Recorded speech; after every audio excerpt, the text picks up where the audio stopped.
Muito obrigada, senhor presidente, senhores senadores, companheiros e companheiras. Senhor presidente, eu quero cumprimentar, já que não pude fazer uma parte, porque estava num importante debate pelo telefone, mas cumprimentar a senadora Ângela pela participação neste evento de mulheres parlamentares do mundo inteiro que aconteceu no Parlamento Europeu. E dizer, senadora Ângela, que isso é muito importante, porque a luta das mulheres não é somente a luta das mulheres brasileiras pela ocupação dos espaços de poder, mas é a luta das mulheres de todo o mundo, inclusive dos países mais desenvolvidos. Esse intercâmbio do Brasil com outras nações de fundamental importância. Então, nós é que temos que agradecer muito a Vossa Excelência, ao presidente Renan, que tem dado total apoio em nossa luta por uma sociedade igual. E, aliás, já adiantar que no dia 11, senadora Ângela, nós estaremos lançando, nós, o Senado Federal e a Câmara dos Deputados,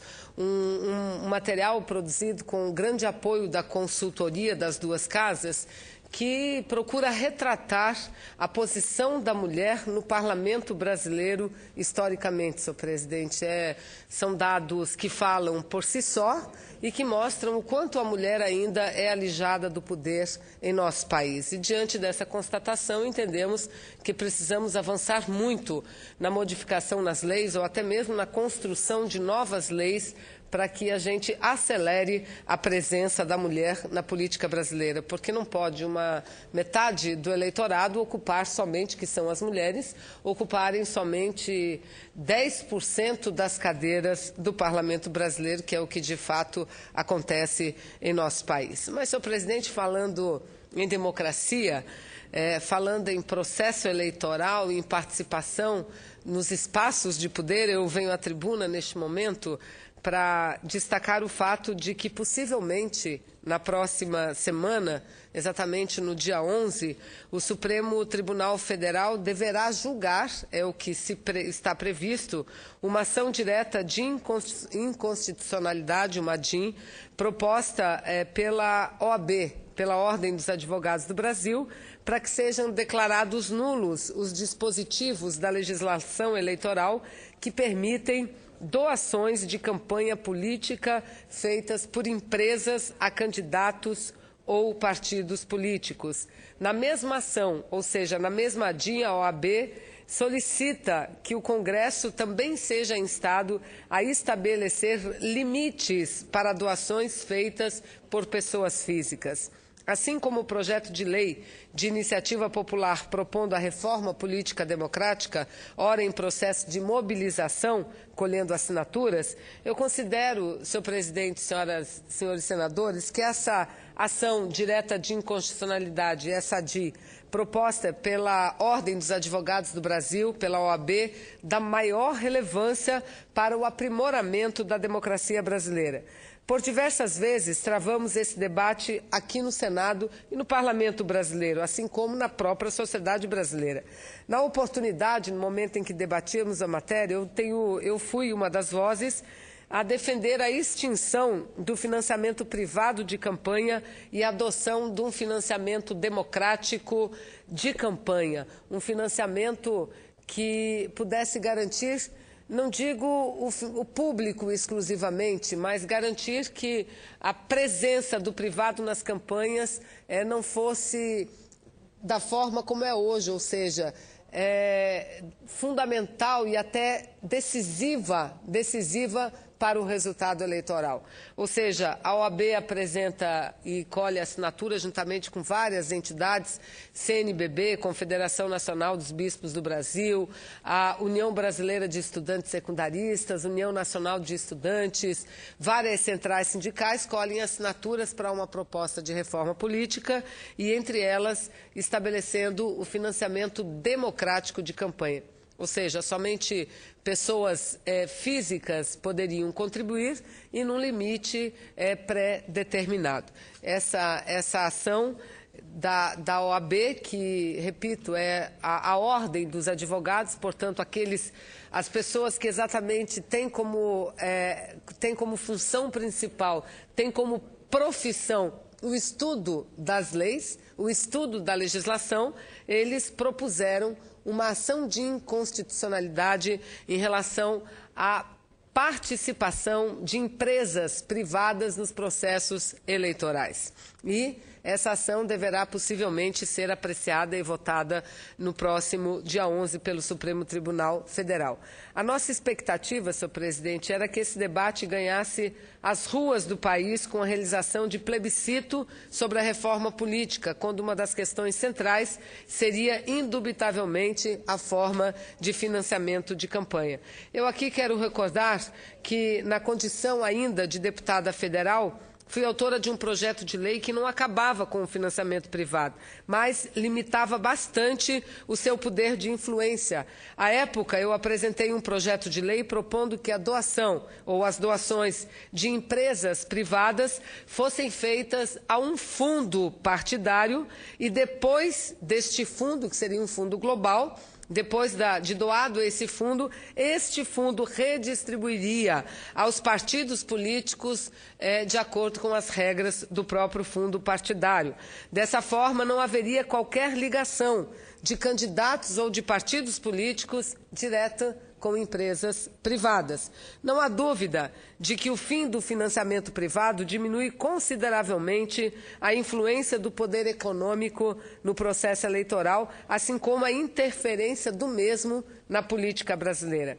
Eu ressalto aqui que o conteúdo da petição inicial da OAB, da Ordem dos Advogados do Brasil, na qual se argumenta, abre aspas, a excessiva infiltração do poder econômico, que a excessiva infiltração do poder econômico nas eleições gera graves distorções. Em primeiro lugar, engendra a desigualdade política na medida em que aumenta exponencialmente a influência dos mais ricos sobre o resultado dos pleitos eleitorais e, consequentemente, sobre a atuação do próprio Estado, fecha aspas.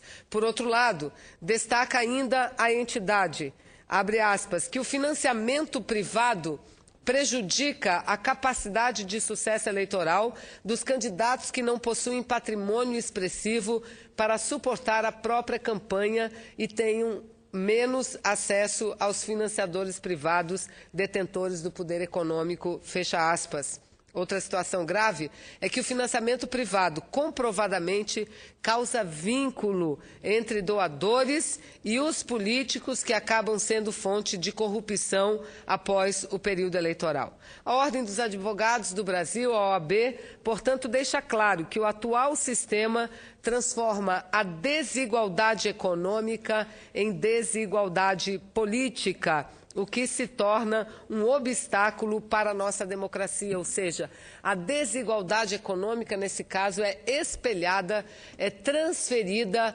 para a política brasileira também, tornando realidade esse grande fosso, essa grande diferença na política brasileira que existe na própria sociedade, senhor presidente. Nós temos ouvido muito falar aqui em corrupção. Nós temos ouvido muito em falar da necessidade do combate à corrupção. E eu entendo que medidas importantes a favor dessa luta pela ética contra a corrupção devam ser tomadas, porque, do contrário, esses pronunciamentos serão permanentes, mesmo porque permanentes e cada vez mais graves serão as próprias denúncias de corrupção. A primeira grande medida que, creio, o Brasil já tomou a estrada, já está no caminho certo, é a medida da transparência. A partir do momento em que haja total transparência dos atos, das ações dos agentes públicos, isso ajuda muito, contribui muito para que a própria sociedade seja a fiscal ou o fiscal da aplicação, da boa aplicação dos recursos públicos. Portanto, a transparência é fundamental, é um instrumento fundamental no combate à corrupção. E a segunda grande medida é mudar as estruturas no sentido de apartar o público do privado, senhor presidente. Procurar o máximo possível transformar o poder público num poder neutro. E o poder público jamais conseguirá ser neutro a manter-se a atual estrutura ou legislação político-eleitoral do nosso país, onde quem banca as campanhas são as empresas privadas. Quero dizer isso e aqui falo como uma senadora, como alguém que já foi deputada e já foi vereadora, e que recorre também a empresas privadas para poder financiar sua campanha, senhor presidente. Acho que raros ou então nenhum caso exista aqui que algum candidato ou algum parlamentar eleito não tivesse que recorrer à ajuda da iniciativa privada, do setor privado, das empresas para poder bancar suas campanhas eleitorais, que, aliás, estão cada vez mais onerosas, mais caras. Então, o financiamento democrático de campanha é fundamental para a luta contra a corrupção nesse país. E aqui eu faço um desafio. Eu tenho visto muito. Há poucos instantes ouvimos aqui um discurso inflamado, como sempre, contra a corrupção, contra isso, contra aquilo. Eu gostaria de ver dessas pessoas também um discurso a favor de uma reforma política que impedisse empresas privadas de financiar campanhas eleitorais. Esse sim seria um passo importante, senhor presidente, importante, significativo e duradouro. Portanto, aqui eu quero aplaudir as ações que a Ordem dos Advogados do Brasil vem desenvolvendo.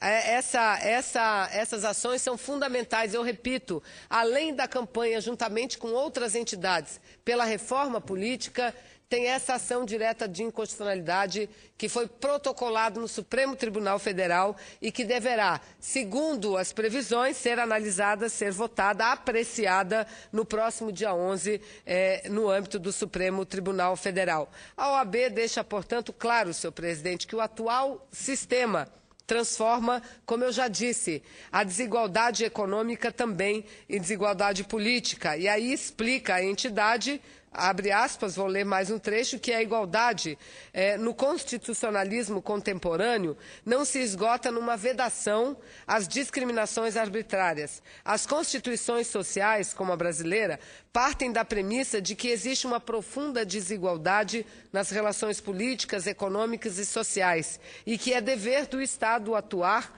para corrigi-las, para coibi-la, de forma a reduzir a assimetria do poder entre as pessoas e promover a inclusão dos segmentos excluídos e vulneráveis. Também defende a entidade que o atual regime legal referente ao financiamento das campanhas ofende o princípio da igualdade por várias razões. Veja bem, a base da Ordem dos Advogados do Brasil para propor essa ação direta de inconstitucionalidade no que diz respeito à possibilidade de empresas privadas bancarem campanhas eleitorais por candidatos ou por partidos políticos. Em primeiro lugar, ela defende que isso é uma ofensa ao princípio da igualdade, porque viola, por exacerbar, ao invés de exacerbar,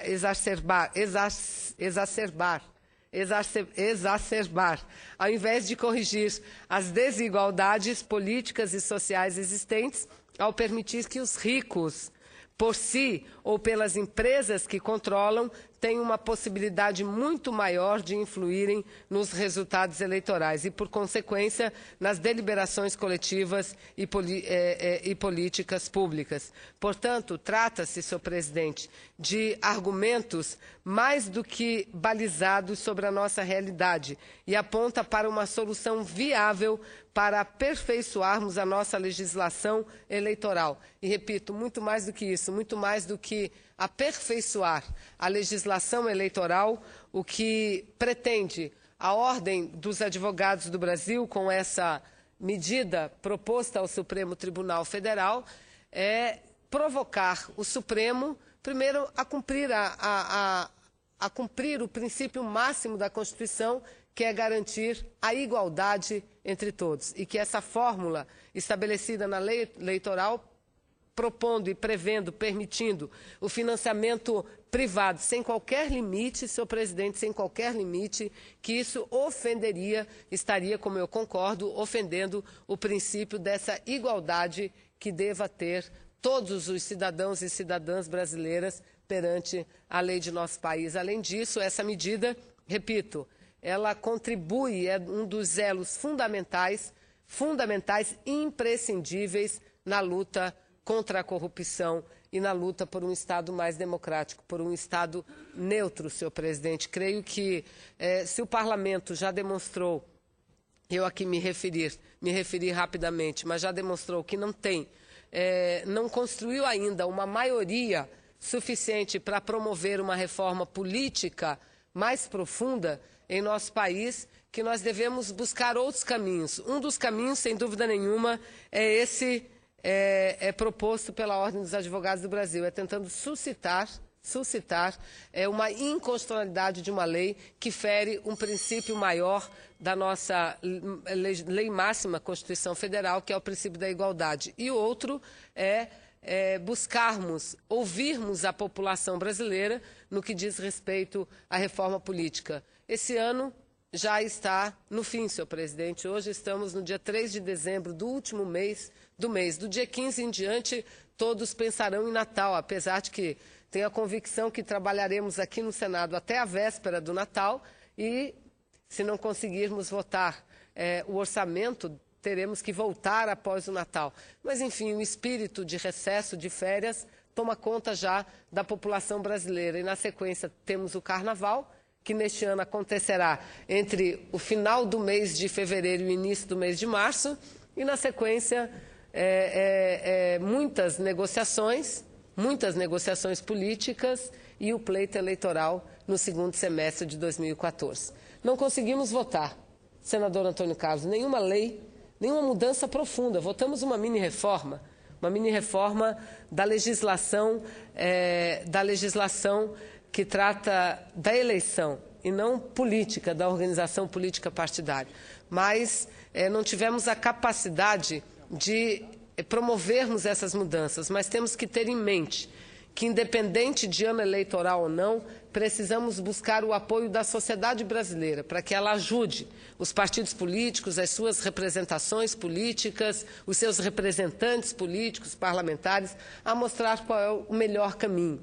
O melhor caminho que não apenas leve a uma maior democratização do nosso país, mas que leve, e quando eu falo em democratização, eu falo numa casa representada por todos os segmentos sociais, mas que também contemple uma parte importante na luta do combate permanente à corrupção, que é a impossibilidade, que seria, sem dúvida nenhuma, a impossibilidade de agentes privados, empresas, doarem a partidos ou a candidatos, ajudando assim, contribuindo assim, para a neutralidade, não só do legislativo, da estrutura legislativa, mas como também da estrutura do poder executivo. Então, eu cumprimento a Ordem dos Advogados do Brasil, a OAB, por mais uma iniciativa que, sem dúvida nenhuma, toca profundamente nos anseios da população brasileira e nas necessidades do Estado brasileiro. Muito obrigada, senhor presidente.